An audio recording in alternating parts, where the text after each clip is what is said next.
ಈ ಮಿಷಿನ್ ಇಂದ ಹೊರಗಡೆ ಎಲ್ಲ ಸೌಂಡ್ ಬರ್ತಾ ಇದೆ. ಪಕ್ಕದಲ್ಲಿ ಕೂತ್ಕೊಂಡಿರೋರೆಲ್ಲ ಹೇಳ್ತಾರೆ ಟಿವಿಯಿಂದ ಸೌಂಡ್ ಬರ್ತಾ ಇದೆ ಅಂತ. ಅದಕ್ಕೆ ಏನ್ ಮಾಡ್ಬೇಕು ನಾವು? ಕೊಡಿ.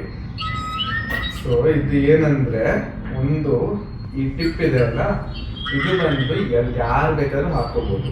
ಇದರಲ್ಲಿ ಬೇರೆ 3 ಸೈಜ್ ಇರುತ್ತೆ ಅಷ್ಟೇ. ಆದ್ರೆ ನಿಮ್ ಕಿವಿಗೆ ತಕ್ಕಂತೆ ಒಂದು ಮೋಲ್ಡ್ ಮಾಡಿಸ್ಬೇಕು. ಸೊ ಇವಾಗ ಅಚ್ಚು ಮಾಡಿಸಿದಾಗ ಏನಾಗುತ್ತೆ, ಈ ಶಬ್ದ ಹೊರಗಡೆ ಲೀಕ್ ಆಗಲ್ಲ ಒಂದು, ಮತ್ತೆ ಕರೆಕ್ಟಾಗಿ ಕುತ್ಕೊಳ್ಳುತ್ತೆ. ಸೊ ಅದ್ ಮಾಡಿಸಿದ್ರೆ ಬೆಟರ್. ಮಾಡಿಸ್ಕೊಂತೀರಾ? ಅದು ನಿಮ್ಗೆ ಒಂದು 4 ರಿಂದ 5 ದಿನ ಆಗುತ್ತೆ. ನಿಮ್ಗೆ ನೋಡ್ಲಿಕ್ಕೆ ಈ ತರ ಬರುತ್ತೆ. ಓಕೆನಾ? ಸೊ ಇದು ಸ್ವಲ್ಪ ದಪ್ಪ ಬರುತ್ತೆ ಅಷ್ಟೇ.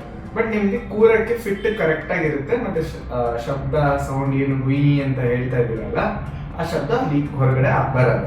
ಆಗ ಬೇರೆಯವ್ರಿಗೂ ತೊಂದರೆ ಆಗಲ್ಲ. ಸರಿನಾ?